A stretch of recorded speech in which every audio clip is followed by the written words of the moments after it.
Welcome back to Instables, everyone. So again, going over our intraday and swing trade perspectives, so we know exactly where we're headed next. Again, we're leading into 3 jobs reports this week. Tomorrow is Fed minutes. We are going to have Fed minutes data coming out. We'll see if the Feds have anything major to add, or if we will get any momentum to the upside on a relief rally. We'll see exactly what happens. As you guys can see, again, coming up, retesting our 20-day moving average, now on a pullback again, closing here on the lower end of our body here, looking to see if we will continue on lower or if we will possibly continue on higher. I'm going to go over exactly what we're looking for here. Hit the like button if you enjoy, subscribe if you're new to the channel. Let's jump into this one.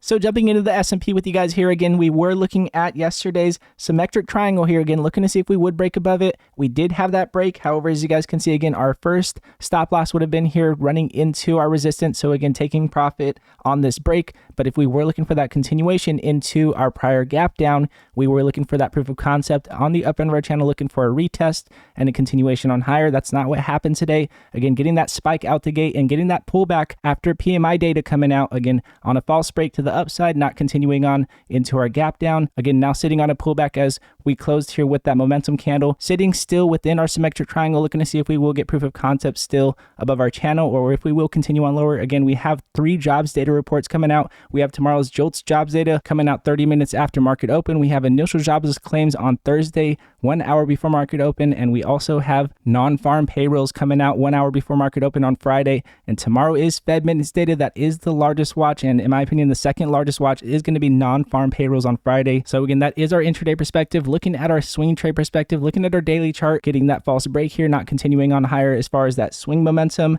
However, again, a nice spike that we did have intraday. If we are looking for a play from here, again, we do have our 20 that is crossing just below our 50 that we have been talking about, looking to see if we will respect it to the downside. So again, from here, we are looking to see if we will get confirmation below our symmetric triangle here. And again, looking for that confirmation with an engulfing candle fully covering our body of our candle here. So again, maybe we have a possible bounce here.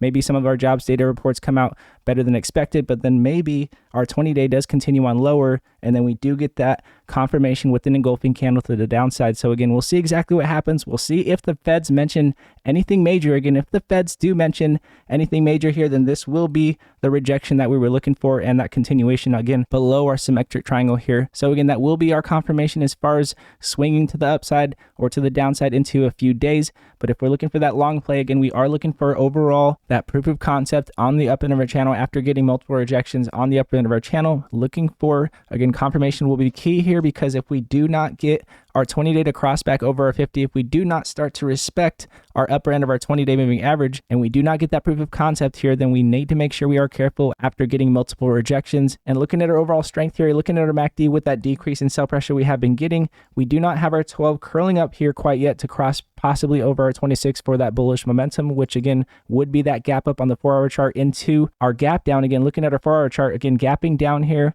we could possibly get that momentum to the upside here and fill into this gap if we get that cross here with our 12 crossing over our 26 here on the daily chart. So that's what we're looking for intraday. If we do, again, cross here with our 12 over our 26. However, again, making sure we are careful as our 12 and our 26 is below the median of our MACD here. And again, that could show us that continuation on lower. So again, swings careful to the upside.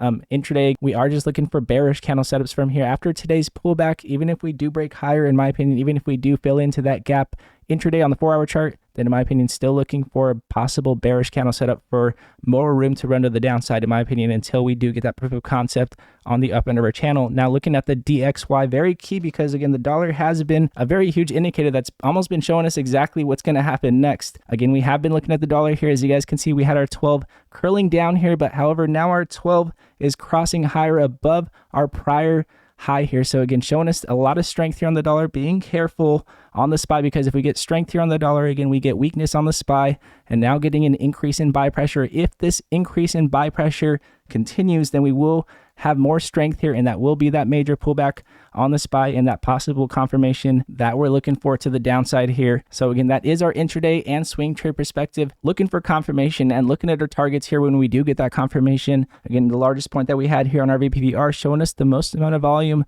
that was traded on our daily time frame. Again, 365 would be that target if we get that confirmation on that continuation on lower. If we continue on higher, again, we very much need to get past at least our 394, our strongest point that we have here overall on our VPVR. We do need to at least get above that. And again, that gap up here on the 4-hour chart is exactly where that stop loss will be. Again, looking for that bearish candle setup. If we happen to spike higher around this level is going to be very key. If we happen to continue on higher, we'll see exactly what happens. Looking for confirmation here. Very simple here, in my opinion. Again, if you're looking for possible confirmation on what an engulfing candle is, again, our prior day's body getting covered by our current day's body candle here, showing us that engulfing candle. So again, looking for confirmation here will be very key. Now again, with that said, if you are a day trader, if you're looking for very volatile breakouts, we mentioned major breakouts in the instables, and for example, we mentioned JSPR on news in pre-market at about 60 cents, jumping up over $3.88 here on the day, again from up 49%, jumping up again above pre-market high and giving us that confirmation, holding above our 20 here. Again, a simple breakout here, a very nice breakout on the day,